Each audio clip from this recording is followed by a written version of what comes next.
Le Curon pour réunir les différents partis politiques du pays afin de promouvoir le fair play politique.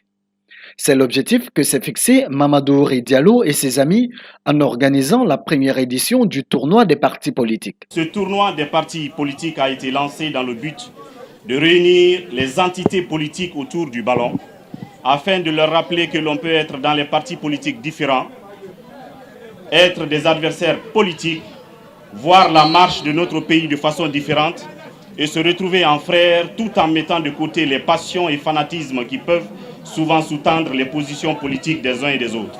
L'idée est bien appréciée par des personnalités du pays. En sport, on dit qu'il y a compétition entre telle et telle équipe.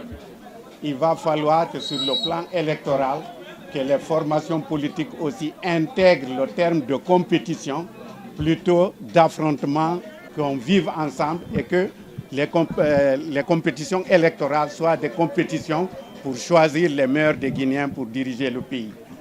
Lancée depuis le 29 septembre, la finale de cette compétition s'est jouée ce week-end à Conakry.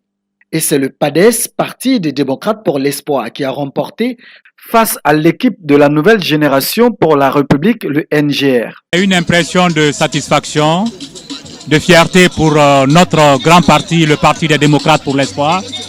Une fierté pour son président, le président Dr Ousmane Kaba, qui a cru à ce tournoi, surtout à l'idée que ce tournoi incarne, l'unité nationale, la cohésion sociale, le fair play politique. Notre parti s'est toujours inscrit dans cette ligne directrice, cette ligne qui promeut l'unité du peuple de Guinée. Malgré l'esprit de rassemblement de cette compétition, les deux plus grandes formations politiques du pays, le RPG Arc-en-Ciel, parti du président Alpha Condé, et l'UFDG de l'opposant Cellou Dalein Diallo ont manqué à l'appel. Ce fair play politique intervient pendant que le pays traverse une situation politique très tendue entre pouvoir et opposition.